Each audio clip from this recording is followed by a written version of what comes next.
Apportion की घटना का जो है एक्सपेरिमेंट करेंगे, किस तरीके से अपॉर्शन की घटना होती है। तो इसके लिए जो है जो हमें ये प्रयोग करना है उसमें जो चीज़ें चाहिए हैं वो आप देख लीजिए। सबसे पहले तो ये ड्राइंग बोर्ड है, जो आपको ये बोर्ड दिखाई दे रहा है, ये ड्राइंग बोर्ड है। और इसके लिए कुछ आपको जो है ये पेपर पिन इस तरह की हैं, ये पेपर पिन चाहिए हैं। और एक ये ड्राइंग पिन भी आती है जो इस तरीके के बॉक्स में आती हैं, इस तरीके से होती हैं। तो यहाँ पर जो ये ड्राइंग पिनें आप ले सकते हैं। और जो ये आपको दिखाई दे रही है इससे छोटी वाली पिन भी आती है, बड़ी वाली भी पिन आती है, इसको जो है आपको चाहिए है। इसके अलावा आपको एक प्लेन पेपर चाहिए है, एक स्केल चाहिए है, पेंसिल चाहिए छिली हुई पतली नोक वाली। और यहाँ पर एक ये जो है मेन एक्सपेरिमेंट के लिए जो ये आपको दिखाई दे रहा है, ये है क्या है, ये कांच का गुटका। ठीक है, तो ये कांच के गुटके के माध्यम से हम देखेंगे कि अपवर्तन की घटना कैसे घटती है। तो यहाँ पर जो है सबसे पहले आपको प्रयोग करने के लिए क्या करना है, पेपर पिन की सहायता से जो है पेपर को अपने होल्ड कर लेना है, या एक तरह से कहा जाए फंसा लेना है कि वो ड्राइंग बोर्ड पे जो है वो पेपर आपका फंसा रहे। यहाँ पर ये पिन आपकी दोनों चारों तरफ से पिन लगा सकते हैं आप। तो यहाँ इसके बाद क्या करना है, जो ये कांच का गुटका है, ठीक है, इसको आपको बीच में रखते हुए चारों ओर इसके पेंसिल से जो है इसका आउटलाइन जो है वो आपको खींच लेना है बिना हिलाए डुलाए।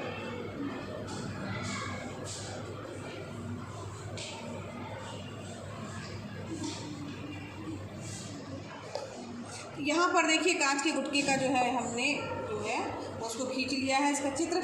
अब इसके बाद क्या करना है, एक कोई भी एंगल बनाती हुई आप जो है ये प्रकाश की किरण को आप बना सकते हैं। ये कांच के गुटके से जो ये आपका ये पहली वाली जो लाइन दिख रही है उससे आपने कोई भी एंगल बनाती हुई एक रेखा जो है वो खींच ली है। ठीक है, ये एंगल आपका छोटा बड़ा कुछ भी हो सकता है।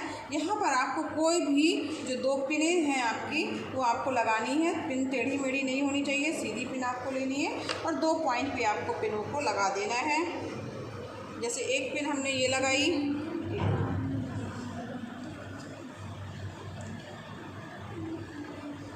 सीधी पिन लगानी, इस बात का ध्यान रखिएगा, टेढ़ी मेढ़ी पिन नहीं होनी चाहिए। तो पिन को भी सीधा ही लगाना है। तो यहाँ पर हमने 2 पिन जो है 2 पॉइंट हमने ले लिए हैं, ए और बी। इसी लाइन पे आपको इसको लगाना है। इसके बाद क्या करना है, इस कांच के गुटके को ज्यों का त्यों जो है जहाँ पर आपने इसका नाप लिया था उसमें रखना है। और इस कांच के गुटके को जो है वो देखना है इस तरफ से दूसरी तरफ से। जब ये एक ही सीध में जहाँ दिख रही हैं आपकी दोनों पिनें, वहाँ पर अपने अंदाजे से जो है वो 2 पिनों को और लगाना है ताकि वो पीछे लाइन में ना दिखे, एक ही सीध में जो है वो रहे। तो यहाँ हमने जो है वो एक लाइन जो है देखिए, इसलिए हमने यहाँ पर पिन लगाई, एक पिन हमने ये लगा ली।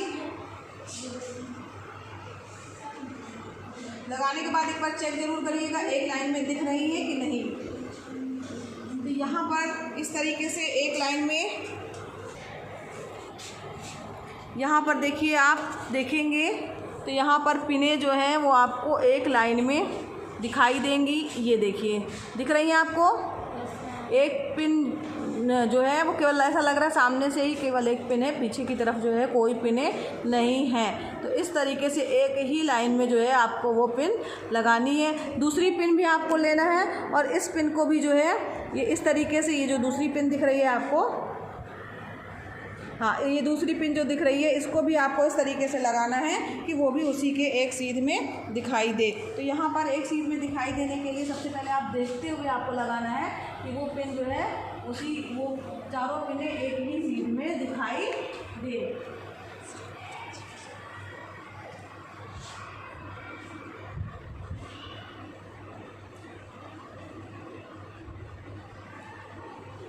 जहाँ पर आपको लगे कि हाँ चारों पिनें एक साथ एक सीध में दिखाई दे रही हैं,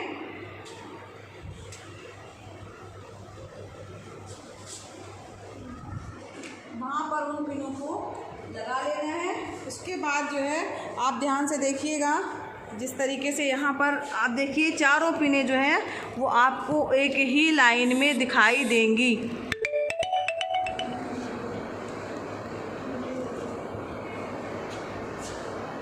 चारों पिनें जो हैं आप देख रहे होंगे, चारों पिनें आपको एक ही लाइन में दिखाई दे रही हैं। तो यहाँ पर जो ये पिनें दिखाई दे रही हैं इसी स्थिति में जो है आपको पिनों को लगाना है और देखना है कि वो चारों पिनें जो हैं वो एक ही जो है वो लाइन में दिखाई दे। जब आपको एक ही लाइन में दिखाई देने लगेंगी तो इसका मतलब है कि आपका प्रयोग जो है वो एक तरह से कंप्लीट हो गया है। अब इसके बाद क्या करना है, यहाँ पर आप देखिए ये 4 पिन आपको अलग अलग हैं, जबकि हमने देखा तो वो एक ही लाइन में दिखाई दे रही हैं। अब इन पिनों को जो है दोनों जो हमने नई पिनें लगाई हैं उसको जो है हटाते हुए जहाँ पर उनके ये बिंदु है, जहाँ पर ये नोक आई, वहाँ पर जो है 2 गोले बना लेने हैं और इनसे जाती हुई एक रेखा जो है वो खींच लेनी है।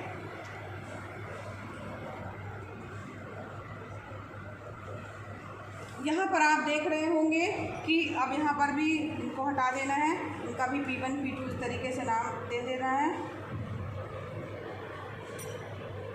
P1 P2 P3 और ये P4। यहाँ पर अब अपवर्तन की घटना को आप कैसे समझ सकते हैं, तो यहाँ पर जब आप देखेंगे तो ये यहाँ पर इसको अगर बढ़ाया जाए तो ये ऐसे आना चाहिए, जबकि हमें जो है वो साइड में मिल रही है। यानी जब इन दोनों किरणों को भी आप मिलाएंगे कांच के अंदर पे इन दोनों पॉइंट को, तो इस तरीके से जो है वो आपको दिखाई दे रहा है। कुछ आपको दिख रहा होगा कि ये लाइन जो है वो थोड़ा जो है सीधी ना करके थोड़ा टेढ़ी हुई है, फिर इसके बाद में इस तरफ से गई है, दिख रहा है। तो यहाँ पर घटना कैसे घट रही है अपवर्तन की, यहाँ पर आपको एक अभिलंब खींचना है,